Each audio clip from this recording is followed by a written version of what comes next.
Los Angeles, janeiro de 1947. Naquela época, Hollywood era vista como a terra dos sonhos. Todos os dias, centenas de jovens chegavam à cidade acreditando que poderiam se tornar a próxima grande estrela do cinema. Para muitos, era a oportunidade de recomeçar uma vida. Entre essas pessoas estava uma jovem de apenas 22 anos, chamada Elizabeth Short. Ela era bonita, elegante e sonhava em ser atriz. Gostava de frequentar cafés, vestir roupas da moda e imaginava que, um dia, pisaria nos grandes estúdios de Hollywood. Mas esse sonho nunca se realizou. Em 15 de janeiro de 1947, Elizabeth foi encontrada morta em um terreno baldio de Los Angeles. O caso chocou os Estados Unidos e transformou seu nome em um dos maiores mistérios da história criminal. Quase 8 décadas depois, ninguém foi condenado pelo assassinato.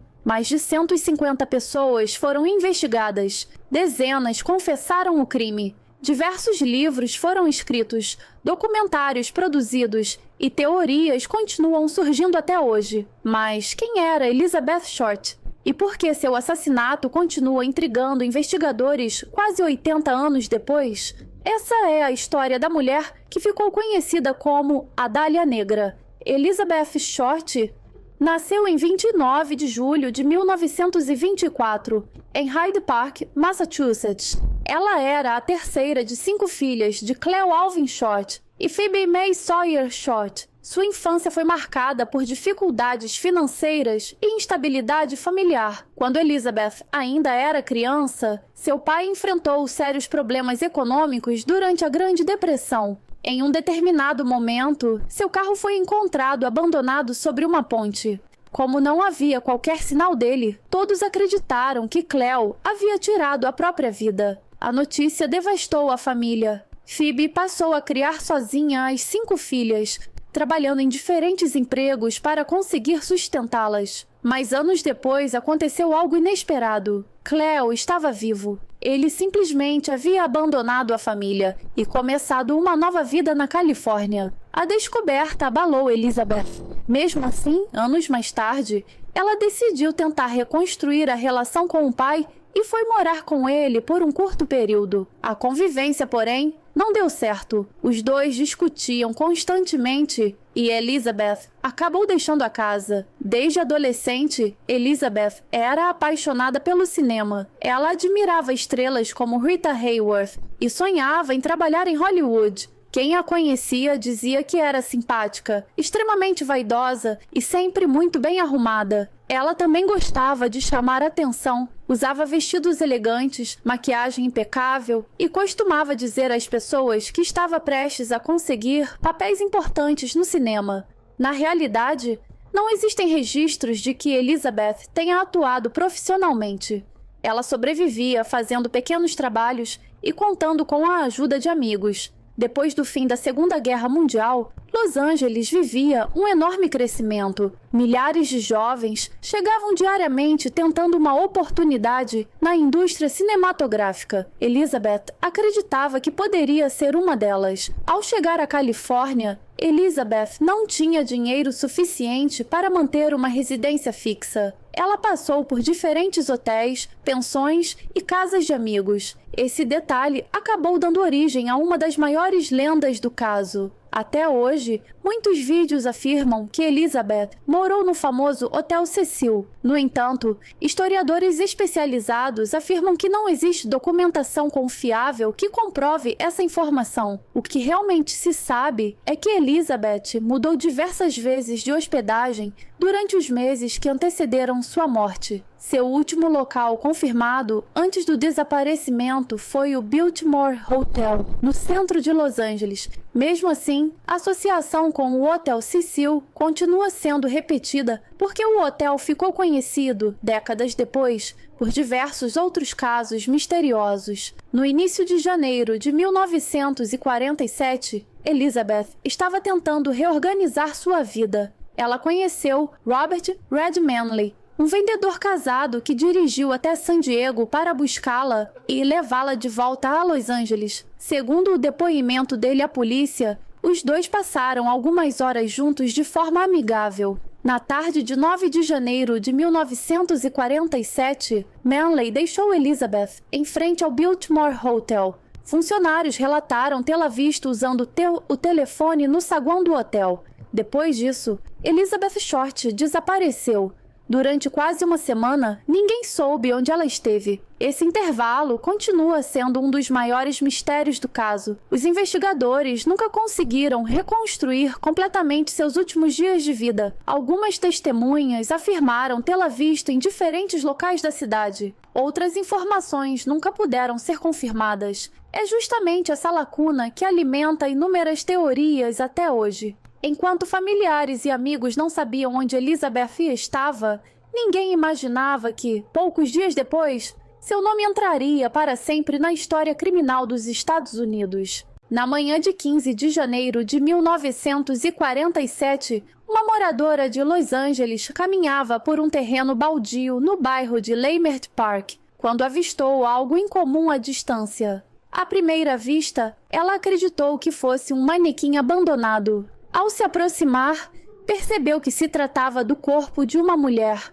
A polícia foi chamada imediatamente e identificou a vítima como Elizabeth Short, desaparecida havia quase uma semana. Os investigadores observaram que o corpo havia sido dividido em duas partes com precisão, o que levou à hipótese de que o autor possuía algum conhecimento de anatomia ou experiência com procedimentos cirúrgicos.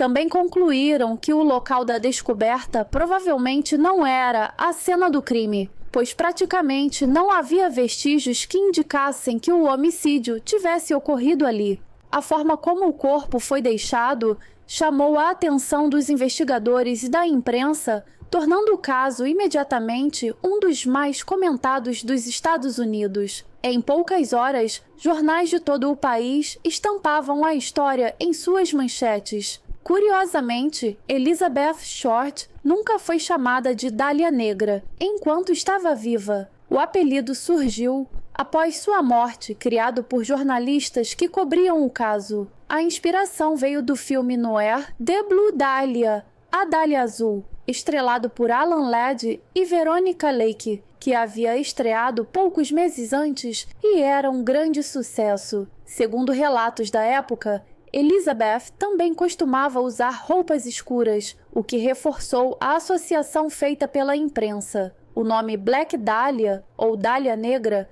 chamou tanto a atenção que acabou substituindo sua própria identidade. A partir daquele momento, Elizabeth Short deixava de ser apenas uma jovem de 22 anos com o sonho de ser atriz. Ela se transformava em um símbolo de um dos maiores mistérios da história criminal americana. A cobertura do caso foi intensa. Repórteres disputavam qualquer nova informação e os jornais publicavam detalhes diariamente. Alguns veículos chegaram a exagerar ou divulgar informações não confirmadas para atrair leitores.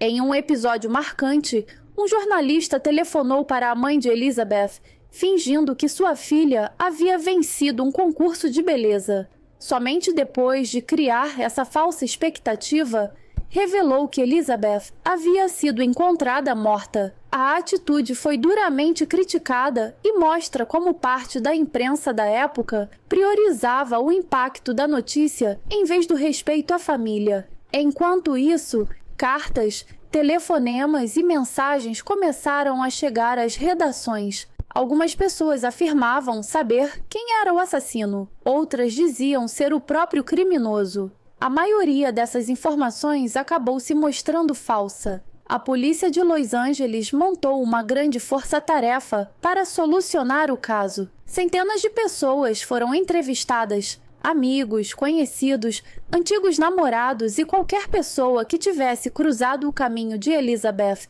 nos dias anteriores ao desaparecimento passou a ser investigada.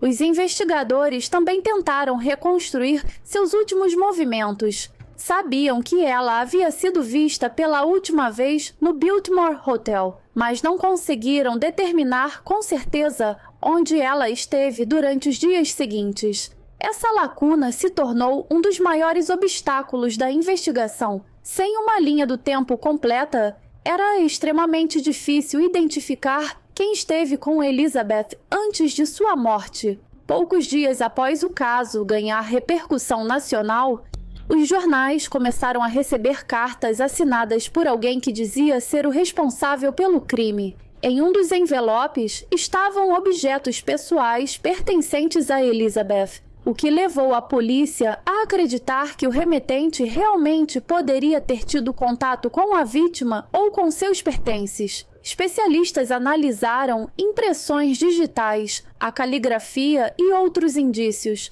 mas nenhuma dessas pistas levou à identificação definitiva do autor. Até hoje, não há consenso sobre quantas dessas cartas eram autênticas e quantas foram enviadas por pessoas tentando chamar atenção. Com o passar das semanas, o assassinato de Elizabeth Short deixou de ser apenas uma investigação policial. Ele se tornou um fenômeno nacional.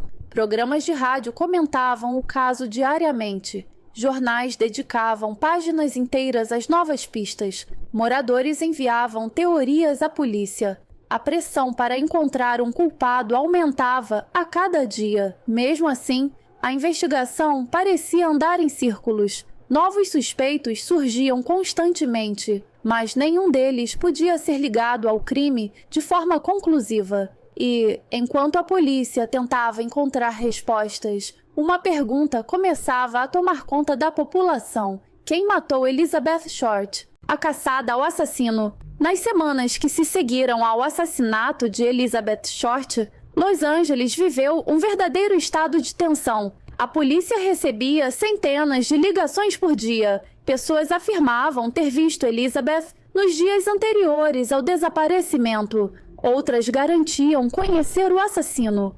Algumas chegavam a confessar o crime. No total, mais de 150 pessoas foram investigadas e dezenas fizeram falsas confissões. Nenhuma delas resistiu às verificações da polícia. Enquanto isso, o caso dominava os jornais. Cada nova pista era manchete. Cada boato se transformava em notícia. A pressão para encontrar um culpado era enorme, mas quanto mais a investigação avançava, mais perguntas surgiam. Poucos dias após a descoberta do corpo, os jornais começaram a receber cartas de alguém que dizia ser o assassino. Os envelopes continham recortes de jornal feitos com letras recortadas em uma tentativa de esconder a caligrafia. Em um dos envios, havia documentos pessoais de Elizabeth Short, como certidão de nascimento, cartões e fotografias. Esses objetos pertenciam realmente à vítima. Isso levou os investigadores a acreditar que quem enviou o material provavelmente teve contato direto com Elizabeth ou com seus pertences. Apesar disso, nunca foi possível identificar com certeza quem escreveu as cartas. Algumas podem ter sido enviadas pelo verdadeiro assassino. Outras, provavelmente, eram apenas tentativas de pessoas querendo chamar atenção durante a enorme repercussão do caso. Ao longo de quase 8 décadas, diversos nomes foram apontados como possíveis responsáveis pelo assassinato. Nenhum deles, porém, foi oficialmente acusado. O suspeito mais famoso é, sem dúvida, o médico George Hodel. Hodel era um médico conhecido em Los Angeles e chegou a ser investigado pela polícia na época. Décadas depois, seu próprio filho, Steve Hodel, um ex-detetive da polícia de Los Angeles, publicou livros defendendo que o pai era o assassino da Dália Negra. Segundo Steve, George possuía conhecimentos médicos compatíveis com as conclusões da investigação, frequentava círculos sociais semelhantes aos de Elizabeth e chegou a fazer comentários gravados em escutas policiais que levantaram suspeitas. Mesmo assim, nunca surgiu uma prova definitiva que ligasse George Hodel ao crime. Nos últimos anos, outros pesquisadores passaram a questionar essa teoria, argumentando que muitas das evidências apresentadas são circunstanciais e que não existe confirmação de que George Hodel sequer conhecesse Elizabeth Short. Outro investigado foi Leslie Dillon, um funcionário de hotel fascinado por crimes e que chegou a escrever cartas discutindo detalhes do caso. Ele foi interrogado, mas acabou liberado por falta de provas. Também houve suspeitas sobre o médico Walter Bailey, principalmente por seu conhecimento anatômico e por algumas conexões indiretas com pessoas próximas à vítima. Assim como os demais, nunca houve evidências suficientes para acusá-lo formalmente. Ao longo das décadas, muitos outros nomes surgiram, mas todos tinham algo em comum. Nenhum pôde ser ligado ao assassinato de forma conclusiva. Existem diversos fatores que ajudam a explicar por que o assassinato de Elizabeth Short permanece sem solução. Na década de 1940, a ciência forense ainda estava longe dos recursos disponíveis atualmente. Não existiam testes de DNA. A preservação da cena do crime era muito menos rigorosa. Além disso, a enorme cobertura da imprensa acabou atrapalhando parte da investigação. Informações sigilosas vazavam constantemente. Testemunhas eram influenciadas pelas notícias. Boatos se misturavam aos fatos. Quando a polícia tentava verificar uma pista, outras 10 já haviam surgido. Com o passar dos anos, testemunhas morreram, documentos desapareceram e evidências importantes se perderam. Hoje, muitos investigadores acreditam que descobrir a identidade do verdadeiro assassino será extremamente difícil. Ainda assim, o caso continua sendo estudado por especialistas em crimes históricos. Novas tecnologias forenses e a reanálise de documentos antigos mantêm viva a esperança de que algum dia o mistério possa ser esclarecido. Em 2026, uma equipe ligada ao documentário Deconstructing Dahlia anunciou a descoberta de um possível novo local relacionado ao caso e submeteu vestígios para testes de DNA. Mas até o momento não há confirmação de que essas evidências resolvam o crime. Quando parecia que não havia mais nada de novo a descobrir sobre a Dália Negra, uma revelação chamou atenção em 2026. A atriz Mamie Van Doren, um dos últimos grandes ícones vivos da Era de Ouro de Hollywood, afirmou em seu livro de memórias que conheceu Elizabeth Short antes de sua morte. Segundo Mamie, as duas se encontraram quando ainda eram jovens e compartilhavam o sonho de construir uma carreira em Hollywood. Ela contou que nunca havia revelado essa história porque sua mãe tinha medo de que qualquer ligação com Elizabeth atraísse a atenção da polícia ou até colocasse sua própria família em risco. Durante mais de 70 anos, ela preferiu permanecer em silêncio. A declaração repercutiu no mundo inteiro. No entanto, alguns historiadores e pesquisadores especializados no caso questionaram a cronologia apresentada por Mamie e afirmaram que não há documentos independentes que confirmem esse encontro. Assim, seu relato é tratado como uma memória pessoal e não como um fato comprovado. Quase 80 anos se passaram. Centenas de suspeitos foram investigados, livros foram escritos, filmes e documentários foram produzidos. Novas teorias continuam surgindo, mas uma pergunta permanece sem resposta. Quem matou Elizabeth Short? Talvez essa resposta jamais seja encontrada. Ou talvez ela esteja escondida em algum documento esquecido, em uma evidência nunca analisada ou em uma lembrança que ainda não veio à tona. Até lá, Elizabeth Short continuará sendo muito mais do que um nome nos livros de história. Ela continuará sendo um dos maiores mistérios criminais já registrados, porque toda história deixa um vestígio. Obrigada por assistirem nosso canal. Se inscrevam e deixem um like.